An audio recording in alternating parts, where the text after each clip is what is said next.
para poder entender el proyecto que el Poder Ejecutivo está sometiendo a consideración de esta Cámara y hacia dónde queremos ir. Partimos, bien lo dijo el miembro informante del dictamen en mayoría,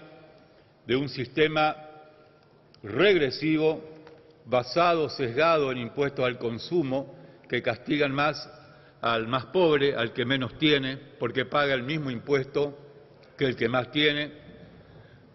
Esto lo hace distorsivo, especialmente a algunos impuestos como débitos y créditos, el impuesto al cheque mal llamado, o a nivel provincial el impuesto sobre los ingresos brutos, con una alta evasión fiscal, producto, entre otras causas, seguramente, de las alícuotas elevadas de los impuestos que bien mencionó el diputado La Espina. Quiero decirlo con todas las letras, con una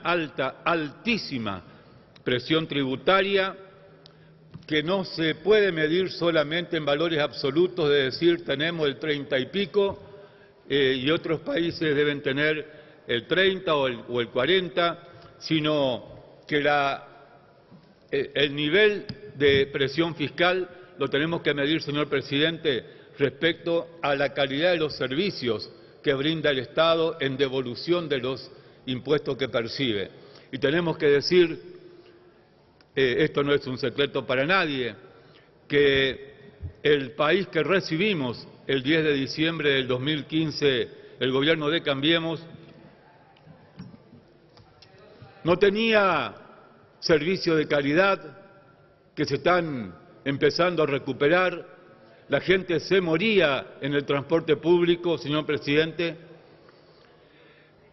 Pagábamos altísimo impuesto, pero además había que pagar educación privada a los que podían, salud privada a los que podían, seguridad privada a los que podían, por pésimos servicios en salud pública, en educación pública, en seguridad pública.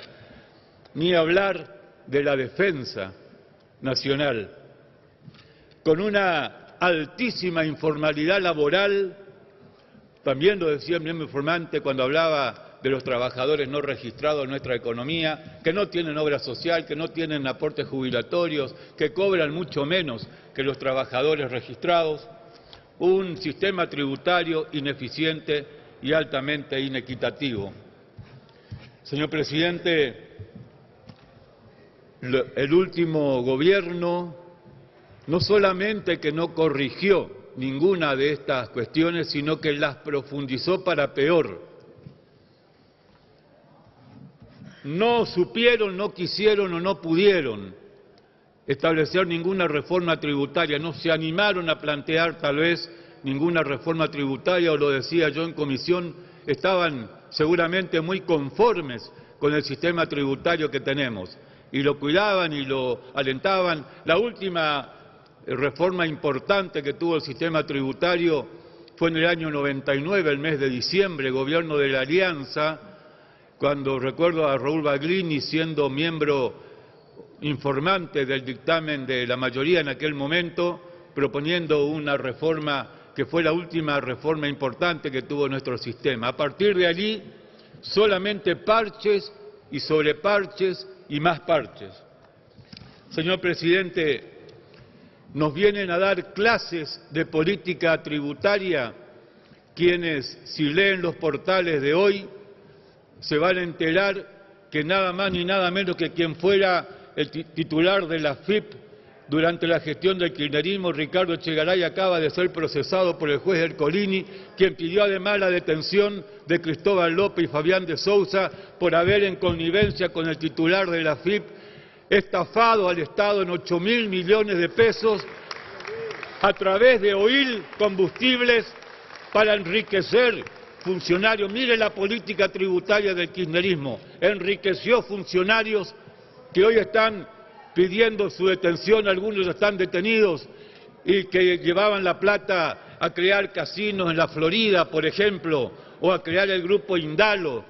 bueno, con todas las consecuencias que ya conocemos. Esa es la política tributaria que Cambiemos vino a cambiar. No vinimos para que todo siga igual, no vinimos a profundizar el statu quo, vinimos a cambiar la política tributaria. Por eso es que seguramente no coincidimos para nada con la exposición del miembro informante del primer dictamen de minoría, que fue ministro de Economía cuando Echegaray era titular de la AFIP, dicho sea de paso. El proyecto en consideración, señor presidente,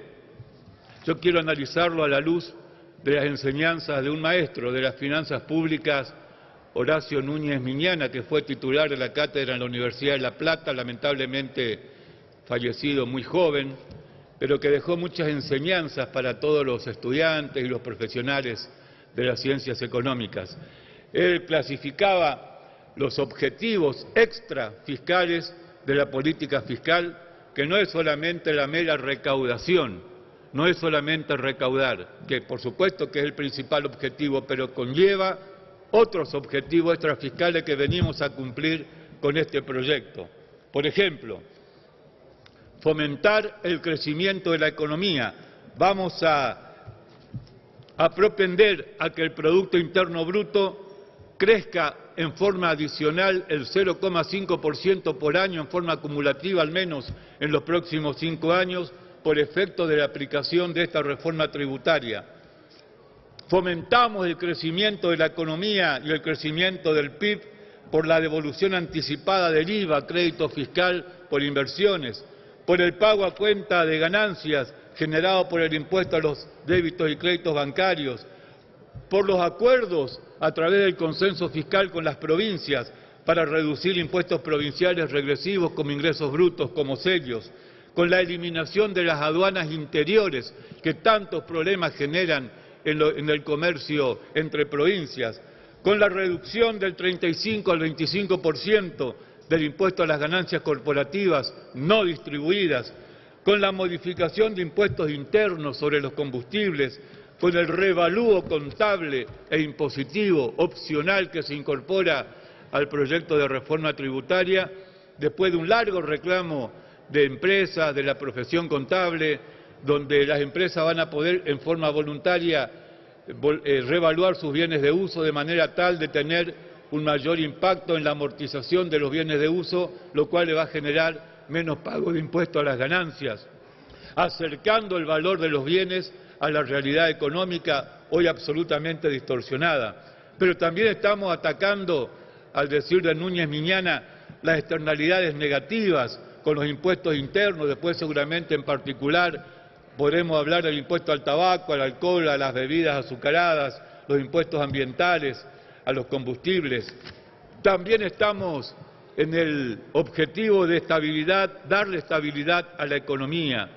entre otras cuestiones, promoviendo un empleo de calidad. Y acá quiero resaltar una medida tal vez de las más importantes y que va a generar un gran impacto en las economías regionales y especial en el NEA y NOA, donde se pagan los salarios más bajos de la economía del país, que es la disminución de aportes patronales mediante la implementación de un mínimo no imponible que en un plazo de 5 años va a llegar a 12.000 pesos, en donde únicamente se pagarán los aportes patronales a partir del excedente de ese mínimo no imponible, medida que va a tener una repercusión realmente importante para el objetivo de generar empleo de calidad y atacar la informalidad. Ni hablar de la redistribución del ingreso, achicando la brecha de la desigualdad social, que en nuestros países latinoamericanos es muy elevada. Para combatir la pobreza, señor presidente, tenemos que achicar la brecha de desigualdad. Por ejemplo, gravando la renta financiera en el impuesto a las ganancias de personas físicas, que es el impuesto más progresivo que existe en el sistema tributario, o aumentando la deducción especial para trabajadores autónomos en ganancia, eliminando el impuesto a la transferencia de combustibles. Este proyecto va a tener un impacto fiscal una vez que esté funcionando en su totalidad del 1,5% del PIB, a lo cual hay que agregar el 2% que se ha bajado la presión fiscal desde el 2016, pero que, teniendo en cuenta el mayor crecimiento de la economía, voy terminando, va a tener finalmente un impacto de alrededor del 0,3-0,4% al término del quinto año. Señor Presidente, por estas breves consideraciones en nombre del Interbloque Cambiemos, sostenemos que el presente proyecto producirá una mejora significativa en las condiciones de competitividad de nuestra economía, estableciendo un sistema tributario más equitativo, eficiente, moderno y previsible, fomentando de esta manera las inversiones productivas, la generación de empleo de calidad y posibilitando el desarrollo económico sostenido de nuestro país. Muchas gracias.